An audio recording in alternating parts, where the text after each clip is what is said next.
दिसंबर के आसपास फिर एक बैठक छात्रों के साथ बुलाना चाहते हैं, जहां बड़े पैमाने पर धांधली और भ्रष्टाचार के संकेत मिलेंगे। जैसे परसेंटाइल लागू होगा, उस विषय पर हम लोग को एकजुट रहना है। अगर बीपीएससी नहीं मानती है, एक सुर में अगली जो बैठक होगी उसमें सीधे कहना है हम लोगों को एकजुट होकर कि हम लोग एक शिफ्ट में परीक्षा चाहते हैं, और एक से ज़्यादा शिफ्ट में जैसे ही परीक्षा होगी तो वहाँ नॉर्मलाइजेशन और परसेंटाइल सिस्टम लागू हो जाएगा। नमस्कार, मेरा नाम रोहित है। आप देख रहे हैं लाइव सीरीज।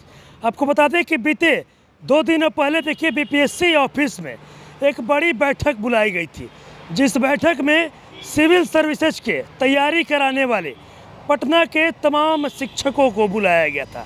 और ये चर्चाएं हो रही है कि देखिए बीपीएससी 17वीं में परसेंटाइल और नॉर्मलाइजेशन लागू किया जा सकता है। अब इसको लेकर देखिए जो छात्र हैं, जो अभ्यर्थी हैं और जो छात्र नेता है वो काफ़ी गुस्से में है।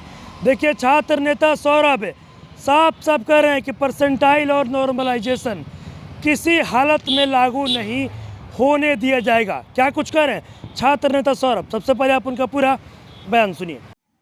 नमस्कार साथियों, जय हिंद।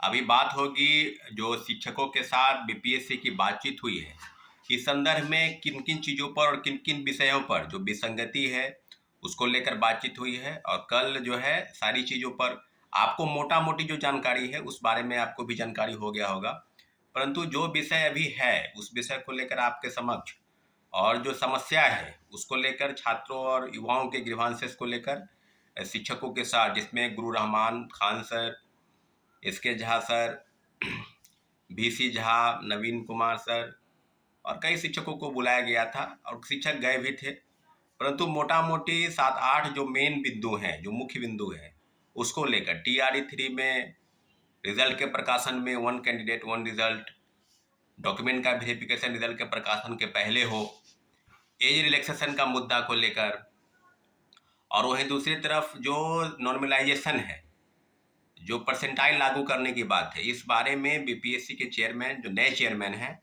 उन्होंने अवगत कराया कि हम जो है नॉर्मलाइजेशन जो है परसेंटाइल लागू करना चाहते हैं। स्पष्ट तौर पर उनका कहना था कि हम 3 सेट में पेपर देना चाहते हैं। तो साथियों, कल से ही कई चीज़ों पर हमने देखा कि कई वीडियो के माध्यम से कई शिक्षक जो हैं उसमें इस चीज़ का सपोर्ट करते नजर आए।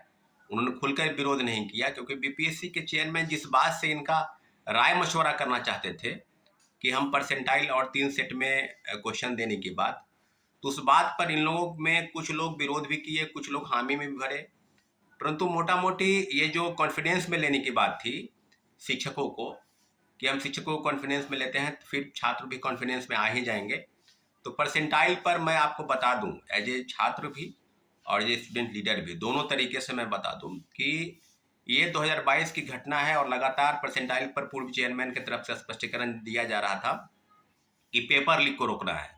और हमारे पास पेपर लीक पर एक सवाल था, और पेपर लीक के साथ साथ ये भी था कि कैंडिडेट ज़्यादा है, तो हम चाहते हैं कि एक शिफ्ट में परीक्षा नहीं होकर 2 शिफ्ट में परीक्षा हो। और इसके लिए उन्होंने तारीख भी मुकर्रर कर रखी थी। और लगातार 20 अगस्त के बाद प्रोटेस्ट हुआ बीपीएससी के पास, और 31 अगस्त 2022 को 67वीं बीपीएससी में बहुत बड़ा प्रोटेस्ट हुआ था, आपको याद है इसके पहले। और काफ़ी चीज़ें जो है ये बदलाव के रूप में आई थी, और बीपीएससी के चेयरमैन ने ठोक बजाकर, उस समय तत्कालीन चेयरमैन अतुल प्रसाद जी ने ठोक बजाकर कहा था कि हम जो है परसेंटाइल लागू कर दिए हैं। परंतु बहुत बड़ा प्रोटेस्ट हुआ था। माननीय मुख्यमंत्री नीतीश कुमार जी के हस्तक्षेप के बाद इस मामले को शांत कराया गया और एक शिफ्ट में परीक्षा कराने की बात हुई, जो पहले से ही होती आई है। तो मोटा मोटी जो बिंदु है, जिस बिंदु की चर्चा हम करेंगे कि क्या बीपीएससी दोबारा परसेंटाइल लागू करने की बात, नॉर्मलाइजेशन लागू करने की बात कही जा रही है। जैसे ही क्वेश्चन का नेचर 150 से ऊपर चला जाएगा, कहने का मतलब 150 से ऊपर 300 या 450, यानी 3 सेट में अगर करने की बात है, तो वैसे ही नॉर्मलाइजेशन परसेंटाइल सिस्टम जो है वो लागू हो जाएगा। तो इस बात से शायद उनको अगर याद नहीं है तो पूर्व चेयरमैन से बात कर लेना चाहिए, नहीं बात करें तो अपने कर्मचारियों से, कि लगभग 10,000 की संख्या में पटना में एक बहुत बड़ा प्रोटेस्ट हुआ था। अब प्रोटेस्ट के तमाम वीडियो में देखिएगा तो हम लोगों की भूमिका उसमें अहम थी। हम लोगों ने बढ़ चढ़ कर इस समस्या का समाधान निकालने के लिए, और बीपीएससी के चेयरमैन, छात्र नेता गिरफ्तारी के बाद हम भी बीपीएससी के चेयरमैन से मुलाकात करने गए थे बीपीएससी के अंदर, और अपने छात्रों के साथ, अपने सहयोगी के साथ अब पूरी तरीके से हमने कहा था कि बीपीएससी चेयरमैन इस बात को वापस ले लीजिए, परसेंटाइल लागू नहीं होने देंगे। और उसी दिन दिल्ली में भी मुखर्जी नगर में लगभग 10,000 के आसपास छात्रों की बहुत बड़ा हुजूम इसके खिलाफ में। तो आज जो छात्रों को, और फिर ये भी कहा जा रहा है कि हम 15 नवंबर के आसपास फिर एक बैठक छात्रों के साथ बुलाना चाहते हैं।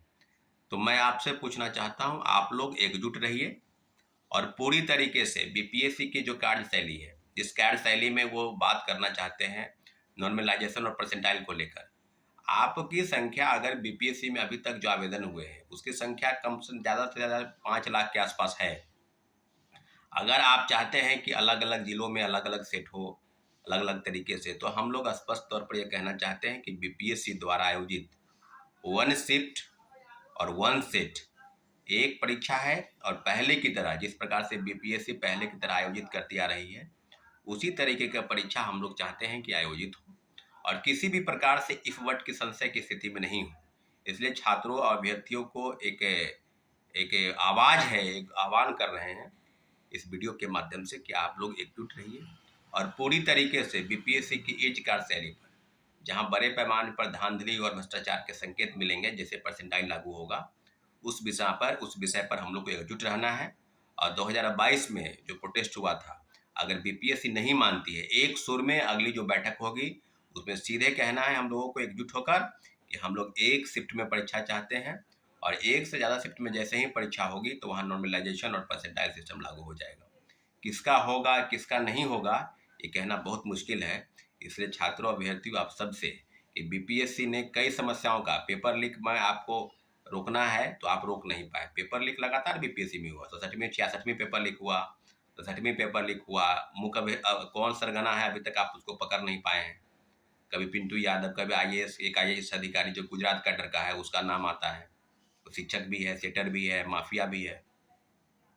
दूसरी तरीके से कहा जाए तो बीपीएससी की उच्च कार्यशैली पर, जहां पर बीपीएससी खुद को पाक साफ बताना चाहती है, शिक्षकों को कॉन्फिडेंस में लेना चाहती है ताकि छात्र भी हमारे पक्ष में आ जाए, तो किसी भी हाल में हम बीपीएससी चेयरमैन को आगाह करते हैं कि नॉर्मलाइजेशन और परसेंटाइल सिस्टम, एक से ज़्यादा शिफ्ट में परीक्षा कराने की जो आपकी पद्धति है, रणनीति है, उसमें आपको सफलता नहीं मिलेगी। हम लोग चाहते हैं कि एक शिफ्ट में परीक्षा हो। ठीक है साथियों, अपने कमेंट के माध्यम से आप सूचित करेंगे कि क्या छात्रों अभ्यर्थियों की राय है, लेकिन किसी भी प्रकार से हम लोग बीपीएससी सिविल सेवा में परसेंटाइल सिस्टम लागू नहीं होने देना चाहिए। ठीक है साथियों, धन्यवाद, जय हिंद। तो अभी आपने देखा जो छात्र नेता सौरभ है, देखिए साफ साफ कहते नजर आ रहे हैं कि इससे पहले भी जब परसेंटाइल की बात बीपीएससी आयोग के द्वारा की गई थी तो बड़ा आंदोलन हुआ था, पटना से लेकर दिल्ली तक आंदोलन हुआ था, और एक बार फिर से परसेंटाइल और नॉर्मलाइजेशन की बातें की जा रही है। लेकिन जो छात्र हैं, जो अभ्यर्थी हैं, वो कतई इसको बर्दाश्त नहीं करेंगे, और साफ साफ कहते नजर आ रहे हैं कि परसेंटाइल और नॉर्मलाइजेशन जो है वो हम लोगों को मंजूर नहीं है। और भी क्या कुछ कहना था, अपने तमाम चीज़ें इस वीडियो में देखी है। बस इस तरह की तमाम खबरों के साथ मेरे साथ जुड़े रहें। बिल्कुल, धन्यवाद।